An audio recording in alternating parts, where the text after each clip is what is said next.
welcome back to another slow fashion video. I hope you're all well. I hope you're having a great week so far, or we're at the end of it. Hope you had a great week. Okay, let's jump in. Today is the second Sunday of the month, which means it is the series of shopping your closet, recreating outfits that I find online that I really love, and diving into my closet and seeing how I can reinterpret them for my own style using my own clothes. I've chosen 3 really fun, more holiday inspired looks, so I hope you enjoy them. If you like this kind of content that encourages creativity instead of consumption, hit subscribe below, and you can also find me on IG. I'll leave that right over here for you. And you can also find me at my live Shop Your Closet events where we do this kind of thing, but we have different guests, so different body types and all that kind of stuff, and we actually do the styling in real time. So let's jump on in. This first look is by Emily at In Fashion We Trust. I really liked this look. I thought it was such a creative use of the blazer and the plaid skirt, and I've always wanted to try tucking in a blazer into a skirt. I feel like it's magic and wizardry and can't actually be possible, so I thought I would give it a try. Before jumping into my closet though, I like to take a step back and pull out parts of the outfit that are important elements to me. That way I don't focus so much on not owning the exact same pieces as the person I'm inspired by, because that's just like a quick trip to buying things that I don't actually need and that I'll probably never wear, which is just super wasteful. So some of the elements that I see in this outfit here that I love is the really nice fitted silhouette. Everything is really tailored, and it's also got a lot of structure. I tend to like things that have a little bit of like an architectural feel, a little bit more sharp and clean lines. I also really like the unique styling of tucking the blazer into the skirt. I also think there is a high contrast, which is what makes this look a lot more interesting. So now that we've gone through that, I can actually go in my closet and look for things like structure, high contrast. Let me see what I can find. These 2 pieces come to mind right away for me. Are you tired of seeing this vintage mini? I'm not. It's not a midi skirt, so I'm losing that nice long proportion on the bottom, but I still like that it's a little festive and plaid. And I'm hoping that the stiffness will allow me to tuck this blazer in. No, it's not black and white. It's also not checked. Her print mixing was like really awesome. I do not have that option. So I'm gonna use this. And I also think this might be a good blazer because it's not super stiff. I started with my tights and a camisole because I had a feeling my blazer wouldn't be able to close fully. I was right once I managed to actually get it on and tuck it in. I would definitely recommend securing this with either some double-sided tape or safety pins, or if you want to wear your tights lower, you could tuck the blazer in there, but I think that would end up being uncomfortable. The key here is definitely to have a skirt that is fitted with a little bit of room, but that has structure so that you really can't see the folds of the blazer. This was surprisingly way more comfortable than I had originally thought, and I would definitely consider wearing this like in real life.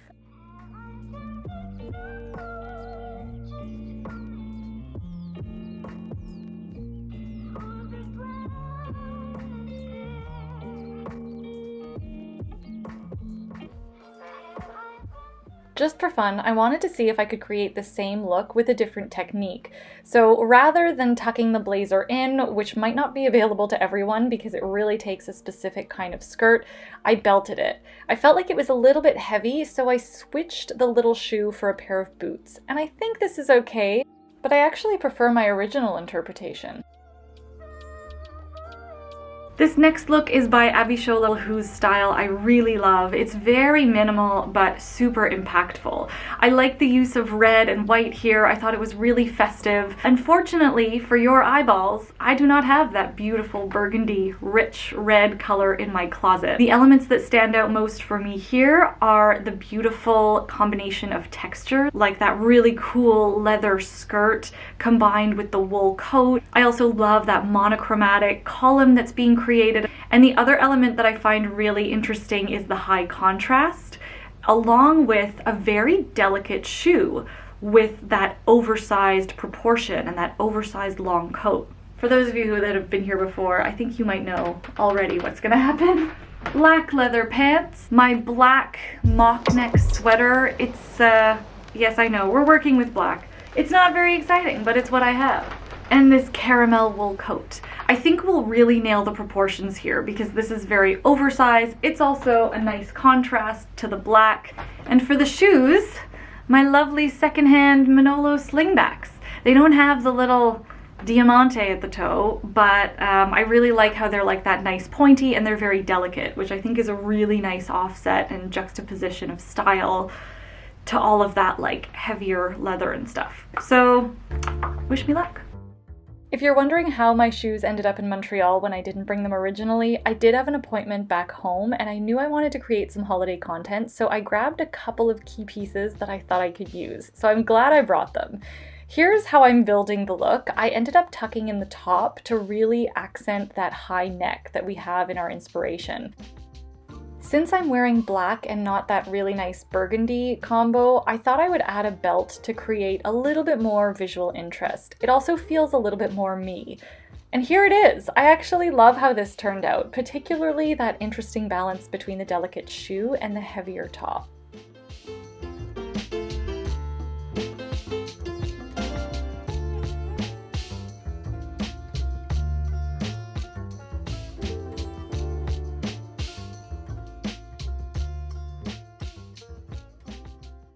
This final look is by anonymous lady on Pinterest, number 500 and something something. I really could not find the credit for this image, so if you know it or if you're able to find it, please let me know in the comments below. This look is actually pretty old. I think it feels like very 2015, 2016. The elements that really stood out to me in this look were a really beautiful contrasting color palette and using the red and the navy almost as the star of the show.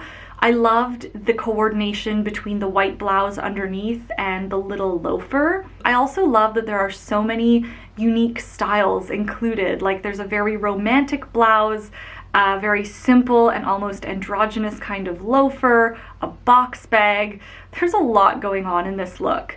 And finally, I think there's this wonderful mix of rich textures, like the beautiful sweater with it almost looks like a crochet kind of blouse underneath, and then what could be a velvet or a corduroy skirt. This one's gonna be tough, not gonna lie. I do not have a corduroy, a velvet, a skirt like that of any kind, especially not here in Montreal. So I'm gonna use my indigo straight leg jeans. Then I'm gonna do my Cézanne blouse. No, it is not lace. It isn't even white.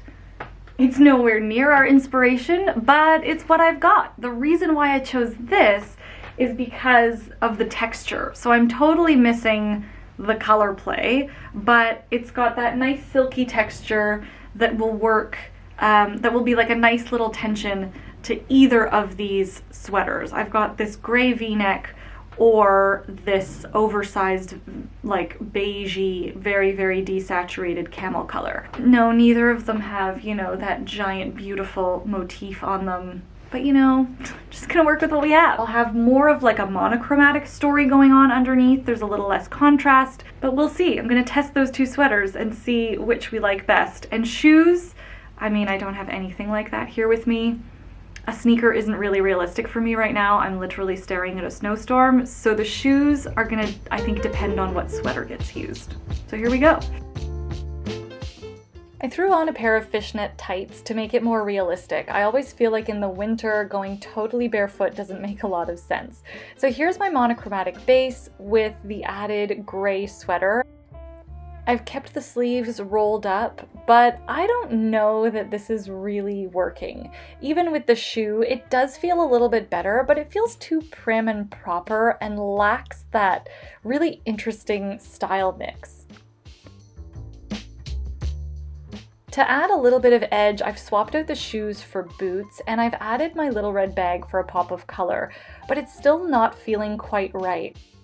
Because everything is fitted and the textures aren't so different from each other, we're really missing that tension. So I'm gonna swap this sweater out for my oversized sweater in the hopes that it creates a more interesting visual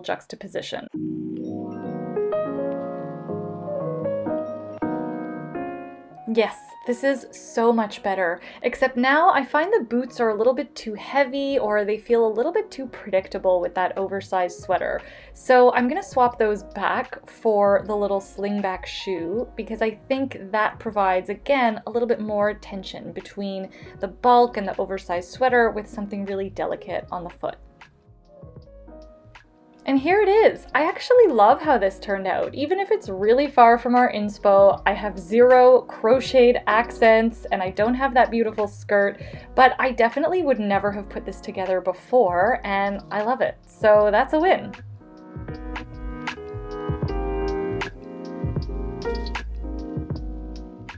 So that is what I have for you today. I hope you enjoyed today's video. Let me know if you thought those looks were a hit or a miss. I certainly liked them all and I would definitely wear them, but they were quite far from our inspiration, I would say, but this was a great challenge. If you learned something new or if you liked this video, give it a thumbs up. Hit subscribe if you haven't already, and I will be back with another slow fashion video. Have a wonderful, wonderful week, and thank you so much for watching as always. Ciao!